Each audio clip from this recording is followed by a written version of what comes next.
Laker fan, what's up? Lakers go 2-1 on the preseason scrimmage games and get the W versus the Wizards 123 to 116 to be led by Dion Waiters and J.R. Smith. Welcome to the Lake Show Podcast. I'm going to give my thoughts on this game and my 5 takeaways. And if it's your first time to the channel and you're looking for a different flavor of Lakers basketball on the tube and you value objectivity, rationale, logic, unbiased content, substantive content based on empirical data from a student of the game's perspective, and if you're a Laker enthusiast, as I am, then you come to the right place. Consider subscribing. And if you're already subbed, rather, switch that notification bell to get alerts on my vids as I drop them. And lastly, if you shop Amazon and want to support my content, my Amazon affiliate link will be in the description. Now let's get to this game recap in the video. My 5 takeaways for this game. First quarter, JaVale McGee, showing his defensive prowess. Starts the game off with 2 blocks, which then led to a mid-range jump shot by Markieff Morris. It's going to be good to see Markieff Morris get some tick, man. He's going to be big in terms of small ball, and then also, a valuable option at the power forward position when Kuz is not able to, put out. But JaVale McGee has had a solid season thus far, man. It's been good in terms of his interior defense and just overall with his rim protection. That's going to serve the Lakers come the playoffs, man. With AD, Dwight Howard, and of course JaVale McGee, being able to patrol the paint. But nice anticipation by Caruso at the 8-minute mark to get the steal on a attempted lob pass, and then he got to the free throw line. Prior to that, Caruso hit a 3-point shot. The main things that I see that Caruso needs to improve on are his ball handling abilities and his decision making off the dribble, in the street ball. If he's able to improve on those aspects, then he's going to be able to get more tick off the bench and then be a primary backup option. And for the stands, of course, as I keep mentioning, he's going to be able to get more tick over Rondo. But I still believe, from my perspective, that Rondo is going to be viable because playoff Rondo is a different type of animal, man. It's not a myth. It's definitely something that's real. But Lakers get back-to-back steals around the 5-minute mark. Good outlet pass by Caruso to KCP for the layup in transition. Lakers go up 21-17 at that time, and then Smith and Waiters come into the game in the first quarter and score right away, showing that good depth that the Lakers are going to need come the playoffs. As I said last game recap, they're getting acclimated into this team and their offensive and defensive scheme. So it's going to take time for them to be acclimated due to the 4-month hiatus, and then of course they just got recently signed. So it's going to take them some time, and it's going to be growing pains. But once they gel with their team, man, this team's going to be more potent offensively and defensively. Dudley may not get a lot of tick, but when he's on the floor, you can tell his vet savviness shows often. He's in the right place at the right time. He tries hard on D. He gives good effort, and he rotates well on the team defensive aspect. A nice way to draw a charge around the 1-minute mark. You love having guys like Jared Dudley in the team. Great locker room guy, great teammate, knows his role well, and doesn't try to get out of that, coach's type of player per se. I really like Rudy Hachimura, the Wizards. Kid has a good feel for the game, smooth in the pull-up game, in the transition, off the dribble. His shot is improving, and his isolation game is improving. Has to improve on his ability to attack the cup, and I believe he needs to add some muscle. But the Wizard fans, whoever watches this, who are Wizard fans or basketball fans, they should be thrilled about Rudy Hachimura, man. I could see him being a 16 to 18 point per game scorer for them. He has a solid future indeed. But Lakers did a good job getting the bigs to switch on the offensive end.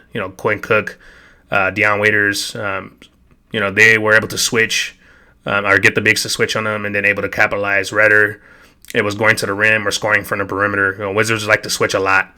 That's part of Scott Skiles' defensive type of schematic. A lot of teams switch a lot, so the Lakers having a scorer like J.R. Smith or especially Dion Waiters, they're going to be able to capitalize off of that, especially in the playoffs. So I like the fact that Dion Waiters is that type of player that's going to attack the big. He's going to not settle only for jump shots, but he's also going to get to the rim and rather draw the foul. But his next improvement is going to be, of course, creating off the dribble. So when he gets the defense to collapse, he still needs to improve on that. But the Lakers did a good job on capitalizing off of the Wizard bigs switching onto them. Caruso had 7 points, 3 steals. Good defensive anticipation by him in the first quarter, getting into the passing lanes. Danny Green, 9 points, and Smith 2 for 2 from 3 with 6 points. Lakers go up into the second quarter, 38-35. Onto the second quarter, Jared Dudley starts off with a veteran pump fake move to get the defense in the air for the 3-point shot to give the Lakers a 42-37 lead. And then prior to that, Duds had a great box out, man. On can't pronounce the kid's name, the tall Caucasian dude. I think his last name is Pasizniks. Or for those of you Wizard fans or whoever know how to pronounce his name correctly, man, correct me in the comment section. But Pasiznik, or however you pronounce his name, but he got him to get up in the air and then hit a 3-point shot. The veteran move again. Jared Dudley may lack the athletic ability, skills on the offensive end, and is limited on his lateral quickness, but his basketball IQ alone could keep him on an NBA roster and on teams, man. That's why a lot of cats were tripping on him being signed over cats like Carmelo Anthony. The difference is he knows his role. He's not a drama queen or anything of that nature, and he's a great teammate, and he accepts his role. That's the difference with him, getting on a roster, getting signed over guys like Jamal Crawford and et cetera, et cetera. He's not one-dimensional. He provides more aspects, even off the court. So that's why guys like him are able to get signed or stay on an NBA roster. But Kostas Antetokounmpo, really has a knack for the ball. Kid is going to fill out very nicely. Has the length, raw talent to be a solid NBA pro. Just has to learn how to shoot a little. And when attacking the cup, I notice he, drives straight line, creates a lot of offensive fouls. But he needs to improve his offhand, and he needs to add some jump hooks to his game. But overall, he has a nice offensive rebound. I believe he had a nice offensive rebound, which led to a dunk at the 7-minute mark on a missed shot by Danny Green. Kostas also does a good job on anticipating shots well at the rim and defensively rotating. Forced a turnover at the 5+ minute mark by challenging Ish Smith, who was caught in the air, then turned it over, which led that turnover led to a Dion Waiters bucket layup in transition. And then that got the Lakers up to 7 at that time, 58-51, I believe. And then Kostas is extremely lengthy, man. That's going to be a good asset to have as he fills out and becomes more polished as an NBA pro. I could see him being similar to a poor man's version of Pascal Siakam of the Toronto Raptors on the defensive end, in my opinion. But we'll see. He's very raw, has a potential on the defensive end, but he's going to need time. And then JaVale McThree, man, for 3 at the 2-minute mark. Go ahead with your bad self, JaVale. Flexing them, brother. Man, he be taking those threes in confidence, though, for real. But prior to that, I had a nice block to keep it in play. Golden State, man, has really messed up not retaining JaVale McGee. I thought he was very impactful for them in the playoffs over the years on the defensive end.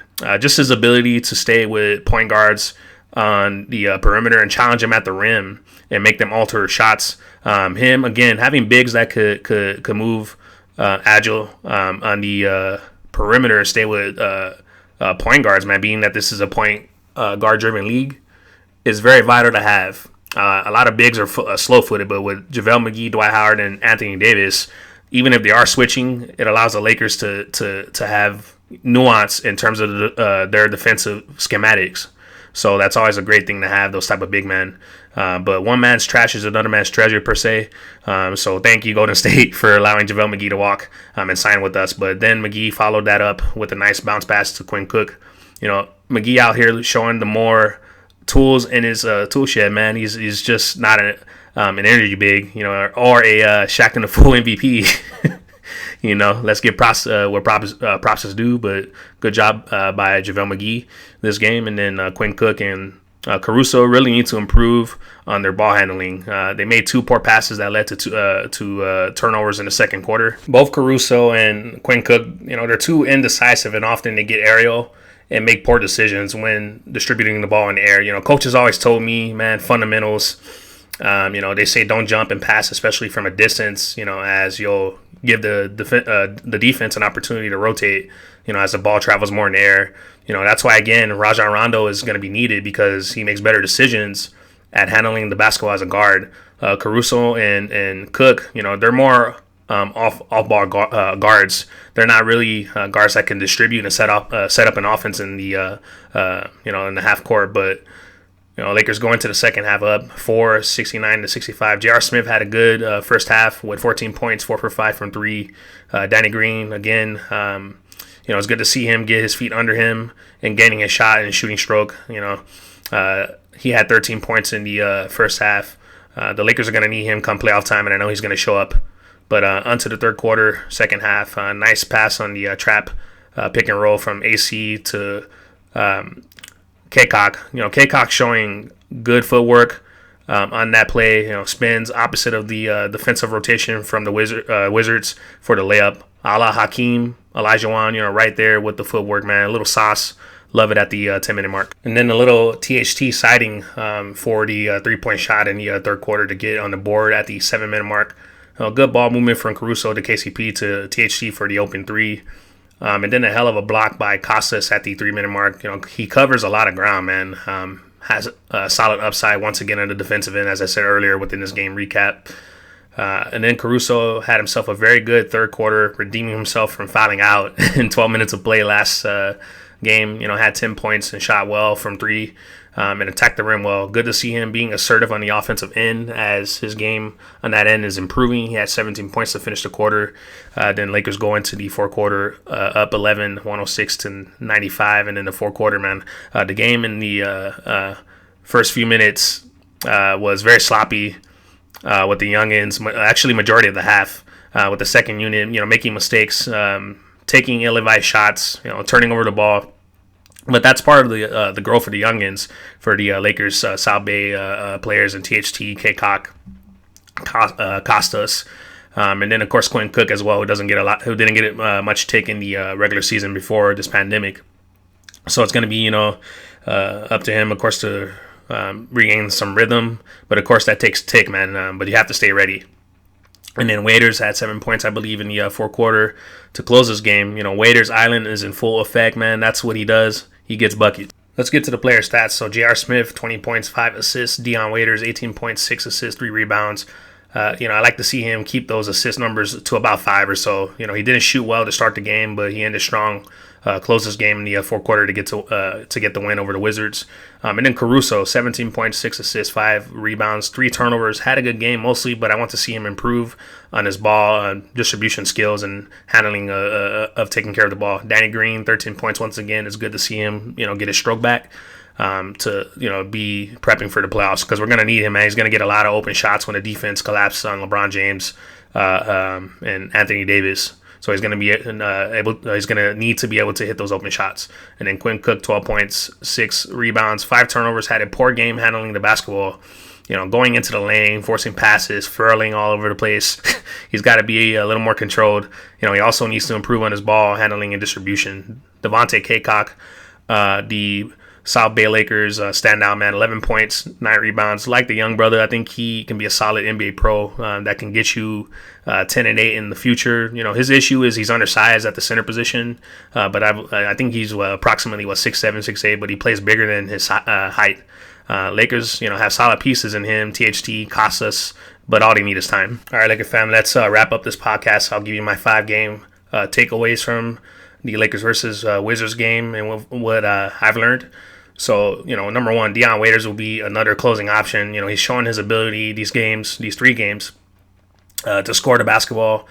So the Lakers have him, as he's not afraid to take big shots outside of LeBron James and AD. So once again, that's going to be a great option to have when LeBron James and AD are being doubled, or they're just not having a game, and they're going to need that scoring lift, and Dion can provide that. Number 2, Lakers have more depth with JR and Dion added, and with Caruso improving his offense as well, man, that's going to make them more potent. But what's going to even make them more refined and more potent when Rondo comes back, I promise y'all, man, the second unit will be more polished once Rondo comes back, best believe. And then number 3, Costas has upside in the defensive end. I could see him being, like I said, a Pascal Siakam lesser version type. Rotates very well defensively. Just has a good feel for the game in terms of how he anticipates players attacking the rim, challenging them, not fouling them at the rim. Very athletic and long. And then number 4, Caruso and Quinn Cook, when they are playing, at the point guard position, or handling the ball or bringing it up or setting offense in the half court, they're going to need to improve on their ball handling and distribution. Together, they had 8 turnovers. That's a little too much for me. And then the fifth game takeaway for me is K-Cog may be a lesser version of Montrezl Harrell, man. I kind of see a little bit of the comparison. So I really like that. I think shout out to Lakers rebuild on Twitter, man. I think he pointed this out as well. I seen the same thing, so I feel you on that. So if you watch this podcast or video, shout out to you, because I agree with that that take on him. They should hang on to him and develop him, because he could be a really good energy player and has a knack for the ball, man. So I could see a little bit of Montrezl Harrell in him. And then shout out to J Gamer Huang. That's my guy, man, on Twitter. I know he hits me up with the youngins. Big, fan of the youngins. Watches a lot of South Bay Lakers, man. It was good to see the youngins get some ticks. So shout out to him if he watches this video as well. But all right, Laker fam, that concludes the game recap. Comment, like, share, and subscribe. Can't wait for the season restart opener versus the Clippers, man, on Thursday, man. That's where things all start. They got to send a message to let teams know that they're going to be tough to be reckoned when it comes to playoffs, man. But this be your boy Lake Show, bringing you another game recap on the Lake Show YouTube channel. And peace. I'm out.